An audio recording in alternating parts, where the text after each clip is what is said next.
Talking about sports, talking about ball, talking about the weekend, well, how about them dogs? Pull out your brunch now, butter your biscuit. It's the Sunday Scaries Show, you don't want to miss it. We are here for our first and what we hope to be a Sunday Scary live stream.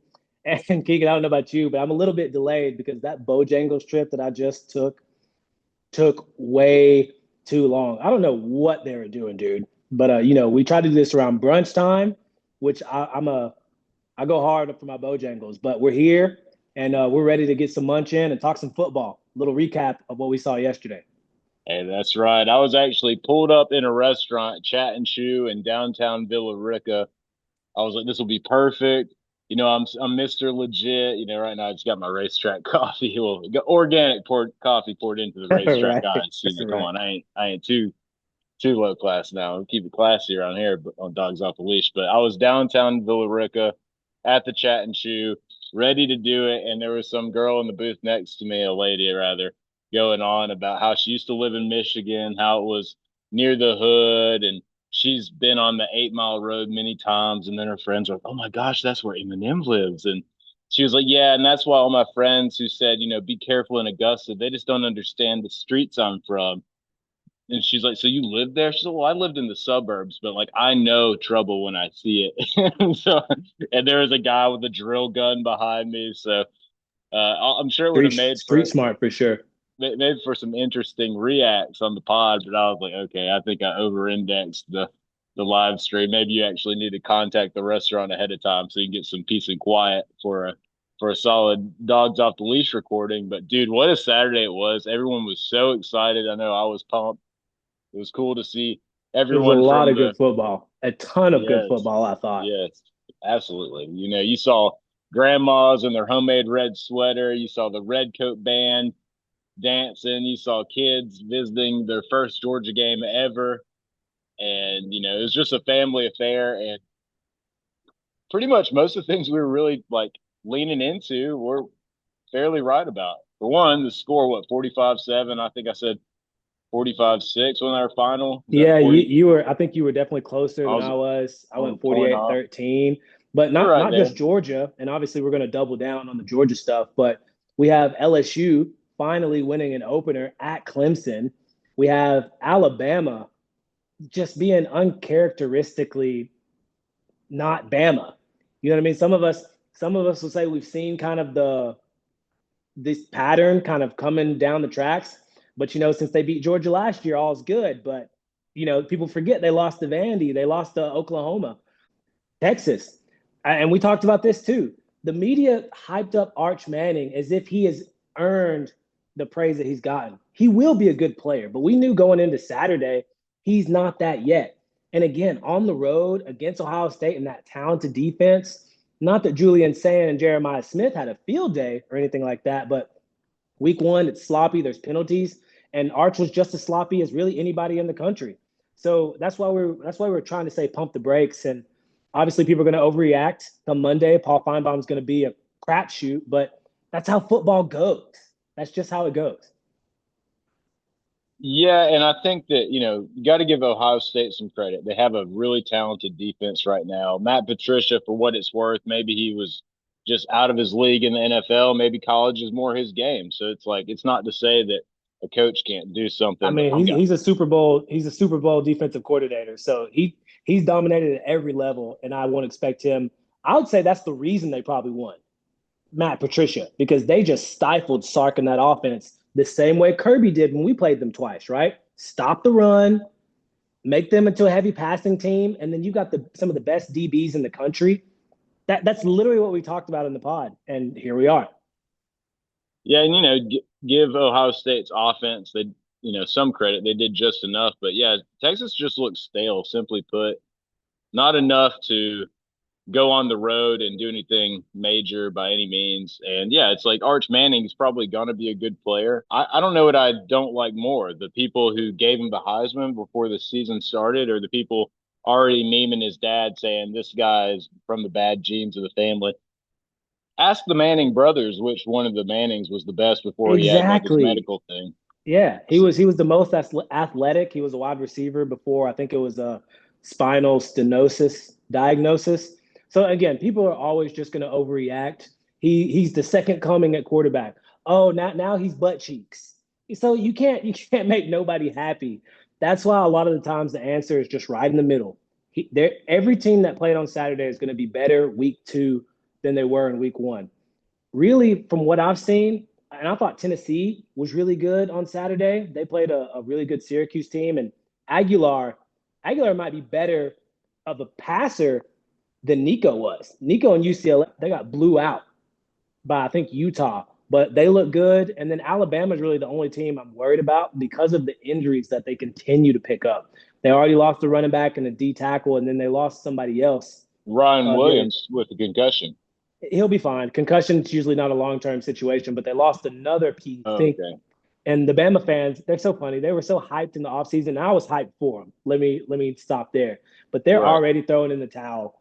They're trying to do all this stuff, and I'm like, no, I'm not listening. I'm not hearing it. Stop, stop, stop. Because even Texas, Bama, and LSU didn't lose, but all of these teams are still in the thick of the SEC. A lot changes from week 1. Don't overreact. So I'm not hearing any sob stories or boo-hoos until we beat Texas, until we beat Alabama. I'm not doing that. I'm not doing that, bro. Yeah, the season's too long, but it definitely puts those teams on the ropes, gives Georgia a little bit of competitive wiggle room, so to Sure, speak. but You know, desperation can be used against you, right? A desperate team can be the most scary thing. But yes, we have more breathing room. But we played Marshall. You know what I mean? Like it's relax, right? right. Well, you don't, I guess in some, we chose our schedule, but like Just we saying. showed up and did what we needed to do against Marshall. We kind of said like, if we can get a 40 point game, we're going to feel good about that.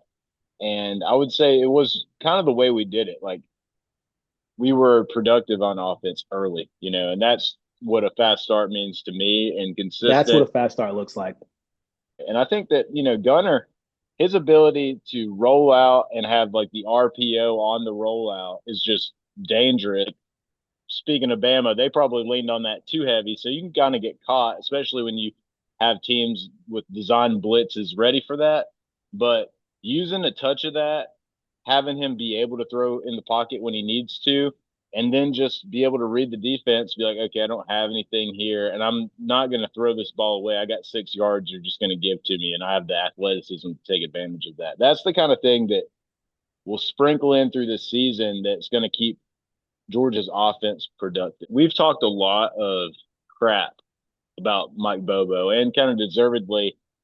He's had years where he just hasn't been aggressive enough and hasn't moved the needle for the offense in a way fans are going to feel good about. But Mike Bobo, just like Gunnar Stockton doesn't need to be an elite quarterback for Georgia to have a great season, Mike Bobo doesn't need to be an elite OC to have a great season with Georgia because they have so many weapons, and just keeping a defense on their toes with some QB run doesn't have to be a Mike Vick type of thing, but in the red zone, you saw how dangerous it can be, which will be huge. That was huge for Stetson back in the day. It's just like, wow, great job, defense. You really covered us. All right, I'm going to run it in now. It's like, what do you do? That's frustrating to play against in real life on a video game, frustrating to coach against. It's just like you're making it an uneven matchup when you can add in that extra guy that's unaccounted for. And you can only do so much with QB spies. And when you have a quarterback that's mobile, go ahead, give me a spy, one move like Gunner had, and it's over.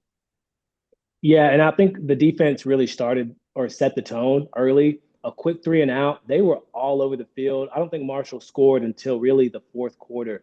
But Bobo did exactly what he needed to do today. Granted, it's Marshall, so take that with a grain of salt, but 250 yards passing, 240 yards rushing. And like I wrote about in one of my articles, the presence of Gunner being there is really just going to open up the run game absolutely because the linebackers and the edge players can't just key on the running backs. If they do, he's going to pull it. And that's kind of my theme for game 1. Quarterback pull. Quarterback pull. It's such a deadly weapon. Going to finish the day 14 to 24, only 190 passing yards in the few quarters that he plays, but two passing touchdowns, 73 rushing yards, and two rushing touchdowns. And like you said, that red zone, fourth and short, third and short scenario, that is going to give defense nightmares. The only thing that I was a little irked by was the first offensive possession.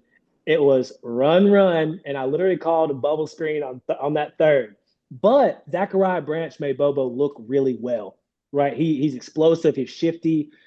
But the defense even saw Zachariah Branch go in motion and pointed at him. And one of the defenders tried to jump that bubble screen. And like it was this close to either being batted down or probably wouldn't have been intercepted, but batted down. Actually tweeted at Terrence Edwards and he sent back a meme like I was talking crazy. I was like, dude, watch the play. Like the defense saw it. I called the bubble screen on third because that's Bobo's thing. He's very predictable. So he did fine, but if he can kind of kill the predictability, this offense is going to go a long way. And Saturday was an absolute great start for Bobo. No complaints. Yeah, if you give a couple of low hanging fruit, predictable plays, like a good defense is going to catch a few of the plays. But knowing where the ball's going is just half the battle. Like I could know where Steph Curry's about to shoot it on the court, and it's Absolutely. like Absolutely. like there's just more to it than that. I wish it was that simple, but I'm sure there's been a lot of other Michigan teams that didn't win national titles, as in teams cheating and spying and knowing plays and knowing signals. It just doesn't guarantee you anything. But I agree. Yeah, we got to be more creative. But Zachariah Branch, let's talk about this man. So returning the football. As a returner, if we just got Zachariah Branch as a return man, he's a game changer. He is.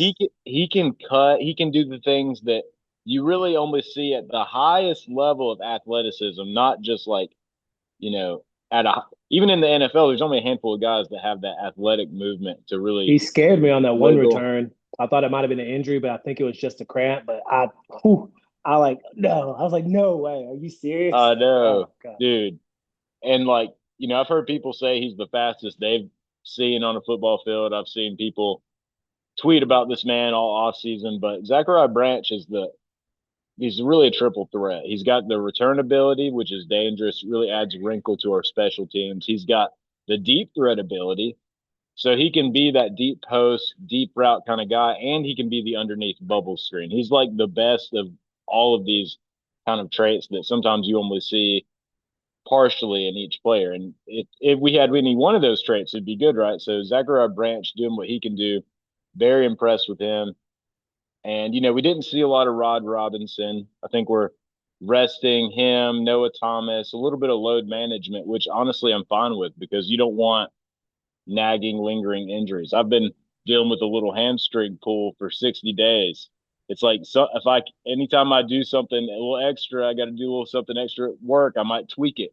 So Yeah, look, you like got to be when careful you because that re-injury is a real thing. And then definitely hop in and talk about Juan Gaston too, because I think he's really like the most significant player that ended up getting banged up on Saturday. I think it was an ankle. They're getting MRIs on him, but we haven't heard anything confirmed yet. yeah, just off a very I know my anatomy, but like off a quick glance of a football player getting up quick, a little sluggish moving off the field, but he got up pretty quick on his own power. I'm no doctor, but I see that and I'm like, okay, he's out 2 weeks. But I don't think it's like a serious thing. Now we got to see an MRI and be for sure. But his getting down, shaking it off. All right, I think I just tweaked something. Because when you first get any kind of injury, slight or major, you're really in this like shock period of that initial injury. You don't really know how bad it is, and then for most people, when they're able to get up and move like that, I don't think it's too serious, but we'll definitely have to pay attention to it. I like the fact that we've been having a competitive offensive line room. So, it's not like we don't lack for dudes who can plug and play, but yeah, all in all, a great game. And then we should definitely talk about the defensive side of the football. The speed on this defense, like we've been saying all podcasts, was like way more than I could have put my hat on, and I like to brag about my predictions, but I did not expect this defense to move that fast. Raylan Wilson was everywhere. KJ Bolden had a lot of good plays, including the block punt, which was beautiful. Set up Georgia Yeah, for a that was quick nice. tutty. That was very Yeah. nice. So we got KJ Bolden being a threat on the defensive special teams. You got Hmm. Zachariah Branch being a threat on the return game. Like this special teams is at another tier for Georgia this year. And yeah, it's it's Marshall, but we look good. We're building the habits in the way that you would like. Let me get a quick shout out for both Dwight Phillips and Chauncey Bowens. I know everybody wanted to talk about Bo Walker, and I said this as much. This is a deep room.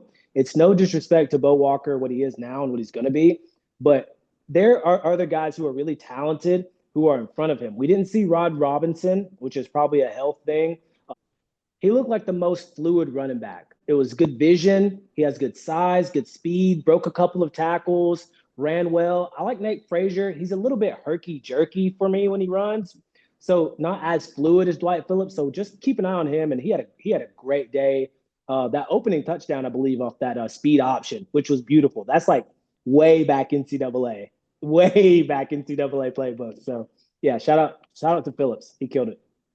Yeah, that was a lightning rod type of play. And also Nate Frazier, he's getting better about being north south and a little less herky jerky, as you put it. For sure, And for sure. what I do like about Nate is he's just small enough to where he's got that kind of like James Cook undersized ability too, to where after he hits the hole, and he's You're a bigger than these speed. guys too, Yeah, buddy. he can kind of wiggle, like go through the cracks for a couple extra yards, and that's something that kind of goes a little bit underrated with someone like him. But yeah, I think offense looks good. Lots of multitude use of weapons, and then getting the big freshman star tight end a tutty too was nice. A Yeah, great Elias addition, and Elijah Puglisi. Williams. Yeah, Puglisi, man. Puglisi's going to be one of them dudes. We've talked about him briefly. The arm talent is undeniable, but he looked like he had a lot of control of the offense. They even had a design quarterback run for him. Listen, it's early, but we're starting to see some of those early indicators the same way we saw that first championship run. Young players that are super talented, getting better, learning what it's like to play at Georgia. SEC plays coming up. Like this team is going to be dangerous. That fire, passion, and energy may be exactly what this version of Georgia football needed at the right time. yeah. I think we're like we knew we were not lacking for talent. We obviously knew that wasn't a problem. And being able to put it together in the way we did was really promising for the season because it takes creativity, it takes a cohesive game plan, keeping Marshall on their toes. Elijah Griffin got a tackle. Like all these young guys, you want to be seeing the field a little bit because if we can just have them grow and develop to where they can be those infusions at a later date when it matters more, that's a powerful thing. But we can talk too about some of these teams that lost. Having Texas and Bama lose on the same weekend wasn't really on my bingo card. Cheeto, what do you make of that? The Texas game, that was kind of an easy call, in my opinion. Just the hype. The media loves to put teams like Texas at the top for no reason.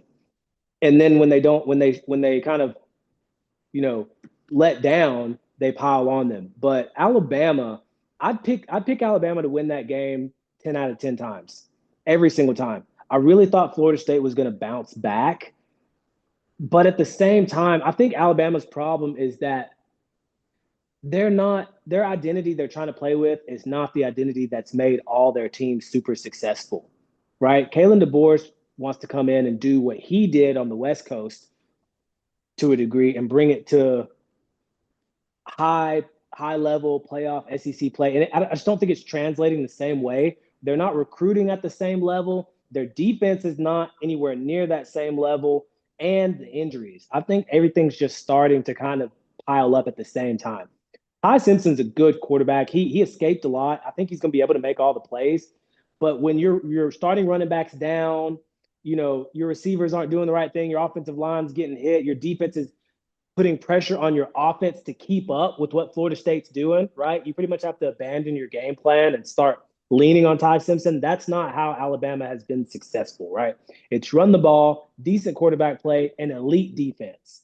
They're just not that anymore, and I think it's just going to take them some time to kind of find out what program they want to be and what's going to actually make them win games. Hopefully, they don't figure that out until after they come to Athens, but That's kind of what I'm seeing. I'm not making too much out of week one, but yeah, I worry more about Alabama than any other team that lost on Saturday that wasn't supposed to lose by far. Yeah, the most concerning thing to me that I've seen from Bama in the last two seasons, the first season, okay, take it in stride, but now that I've seen it 2 years in a row on many different occasions, is their players are not handling adversity well. Now, I talked about Ty Simpson looking like he was about to tear up. I honestly feel for him. Those situations are tough. They all sometimes moments just get the best of us, but beside that, like a lot of Bama players were just on the sideline throwing tantrums, really in me mode, not thinking as team players, worried about themselves, letting their Right. frustrations get the That's not a better Nick of them. Saban thing, right? Like that's not Nick Saban at all. You know what I mean? And Like no and not just chance. no, it's not Nick Saban, and it's just not like championship culture, period. Bill Belichick, John Wooden, like name a championship coach from any sport of any generation, and you're going to see a lot of we, not me. You're not going to see a lot of boohoo, it didn't go my way just then. And that's what you're seeing a lot right now with Bama. So I think the more concerning thing is not personnel. They got a 5-star freshman they could put in there and probably win 8 games with, right? But at the same time, the leadership issues and the culture issues are massive. And maybe that's where losing to Jam Miller is actually as big, not just from like what he can do on the field, but how he kind of is a presence on the sideline in the Yeah, locker room. And that's that's a good something, point. guys got to remember just because you're hurt doesn't mean your teammates don't need you, Yeah. doesn't mean the locker room doesn't need you. That kind of stuff has gotten a team like Clemson really far because they've always had really good quote unquote locker room guys, and just valued the team culture, valued the team chemistry. But yeah, Bama is concerning in that area. And then, talk about another team, just mention them, Clemson that lost. They look good as a having a bunch of dudes overall, but it's just like at what point doesn't it catch up to you to not play the transfer portal? Now I know they've been more active lately and they're kind of evolving and changing things up to some extent, but like they've put a few years. They gave college football a few year head start there, with everything they had going for themselves, and they still have a lot of elite things in place. If Dabo Sweeney decided to retire tomorrow, Clemson would be easily a top five, if not the best available job in the country. So it's still a great place to be, great community.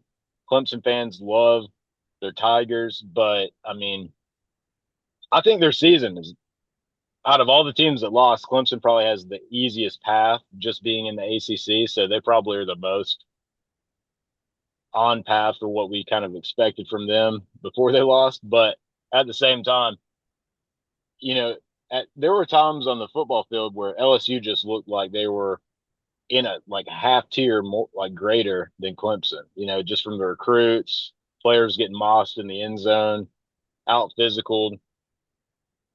And that LSU killed it in the transfer portal, even if Dabo Sweeney did call in a suspension to the SEC office and like rat Buddy out. It didn't matter. So LSU just seemed to have the more talented team. But yeah, I feel like there's a lot of teams in college football that are in this hunt. Texas doesn't look to be like dialed in with Arch Manning, but they're against one of the best defense, if not the best defense in the NCAA right now. So, we'll let things settle out. We'll let the season develop. But Georgia looks great. We got Austin P coming up. Another game to build habits, get players healthy that need to be healthy. And it'll be Knoxville, Tennessee, where we're really going to be tested because this Tennessee team was ready to take that next step this year with Nico. And I don't think people gave Tennessee enough credit for getting Aguilar in the offseason despite losing Nico. And like you said, he looks to be that much more of a passing threat than even Nico was. So Tennessee, if we're doing stock up, stock down, Tennessee stock up, Yeah, Bama I'm giving stock Tennessee down. the best performance. Well, behind LSU now. LSU obviously on the road at Clemson. That's tough.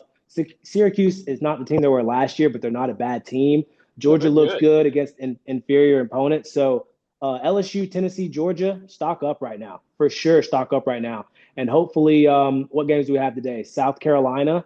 I expect them to take care of business, and then it's Miami and Notre Dame. So, yeah, I'm glad it's football season. We can actually talk about what's happening on the field instead of just projections. And before we forget, 32 straight games for Georgia, SEC record.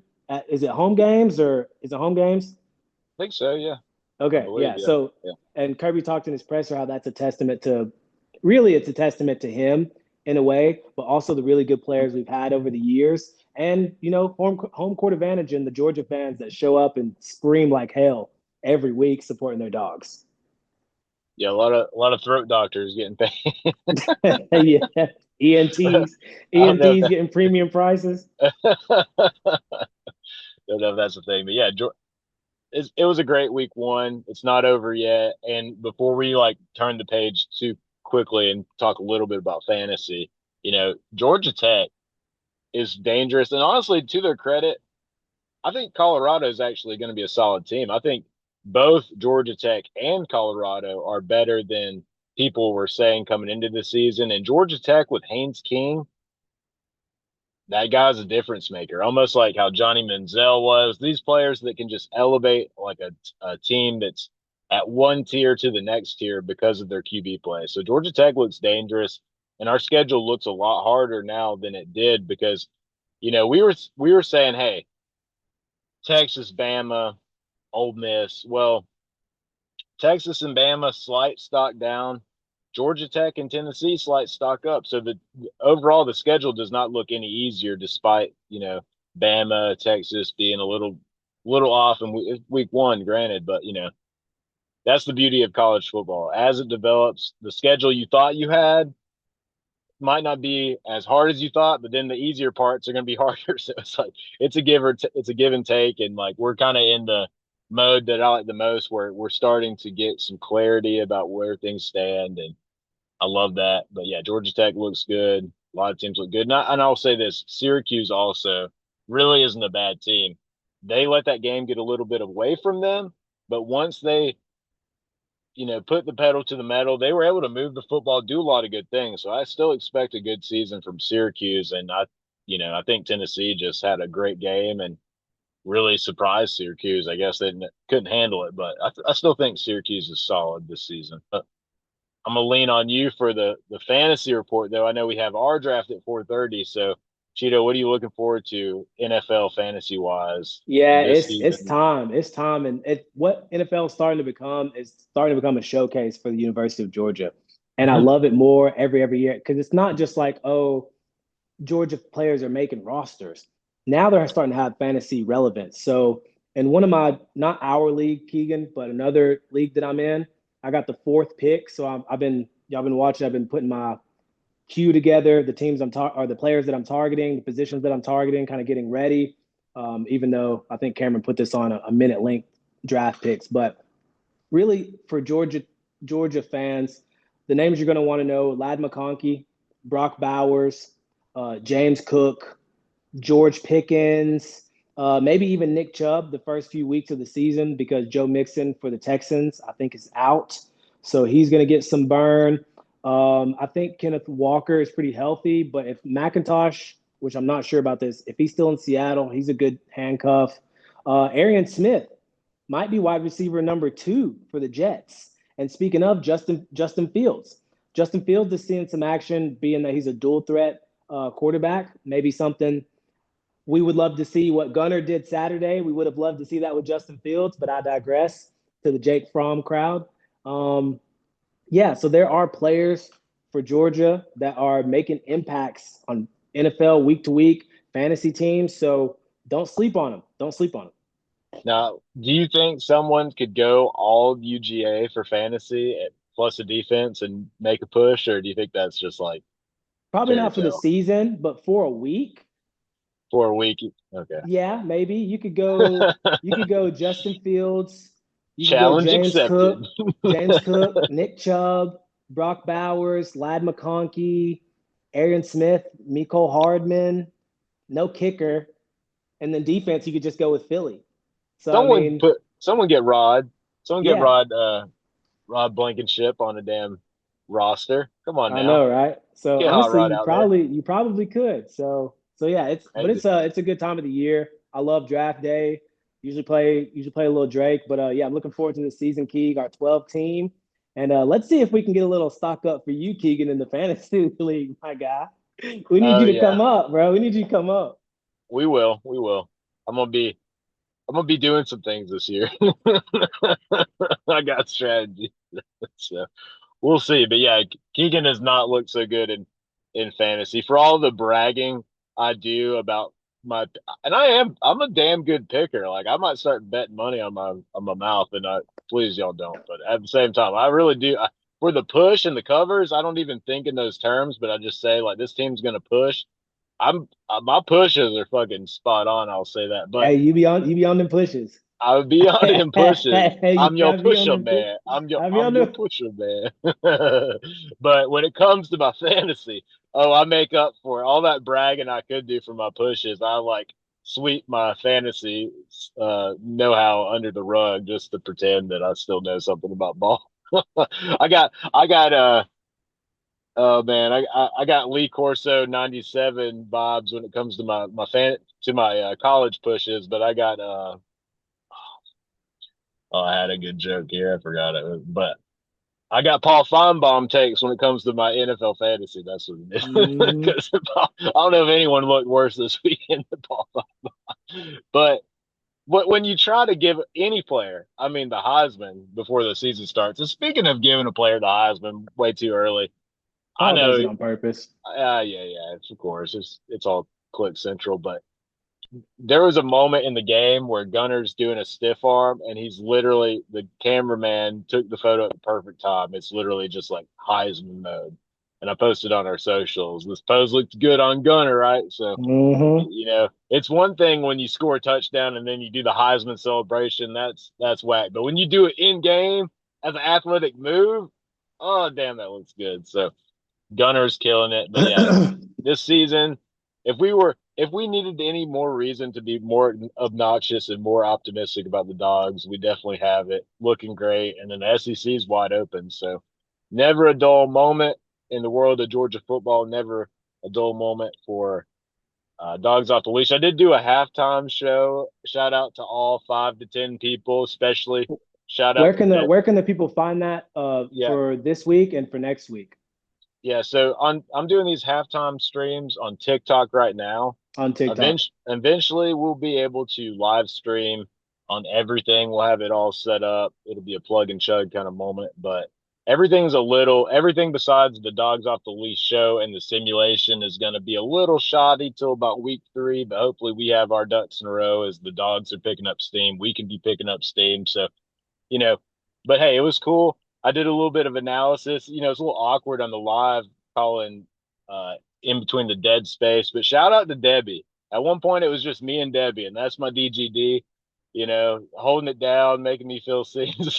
So we're gonna our podcast is a lot more popular than the 5 to 10 people that were in and out of that halftime show, but it'll become a thing. I understand it's week 1, and you know maybe I can improve my game to make it more worth listening to as well. So we'll all kind of roll up our sleeves and get this thing rocking and rolling. But you guys just continue to, you know, really interact with us. Let us know what's up. We want to have this Sunday Scaries show with our brunch fails and all actually be set up on time, have it be live streamed, have people kind of come in and out because really we're just like 2 dudes that love doing this, but you know what makes a good show is the community aspect of it, the interactions, and on the socials, you guys have been killing it. I think I might start having to do like a comment of the week. I know one person said I sounded like if a surfer were doing a football show or something, or something like I sound like Crush. I'll find an email, I'll take it in stride. I saw some random Africans giving you love, Cheeto, so that was cool. So we're getting some love on the socials, but you know, follow us at Dogs Off the Leash at Dogs Off the Leash. Check out our website. Miss Peggy's been writing, Cheeto's been writing, I'll be writing, and whoever else wants to contribute, just hit us up. You know, join the team, be a part of Dogs Off the Leash, check in with the live streams. I know this Thursday we won't be having a live stream for Austin P because Austin P is not in the NCAA video game, so not as much of a relevant thing, but maybe we'll do some potential playoff simulations or something like that. Maybe we'll do a Georgia Ohio State simulation, something on Thursday, 7 p.m. at Dawgs OTL on Twitch, and check us out there. But anyway, you guys, it's been a great week one. Lots more college football to go tonight, and a great season ahead of us. Dogs look nasty. Gunners leading the offense with emphasis, and I'm excited. Cheetah's excited, and we're just down for the ride. So appreciate all you guys. Don't just let the Dogs be doing well. You do well in your own life too. And we'll see you again soon. And just thanks for listening. Thanks for tuning in, and go Dogs. Thanks, Dog Nation, for tuning in. Make sure you catch us wherever you listen to your podcast or your live stream, whether that is Apple or Spotify. And as always, guys, you know what it is. Off the leash.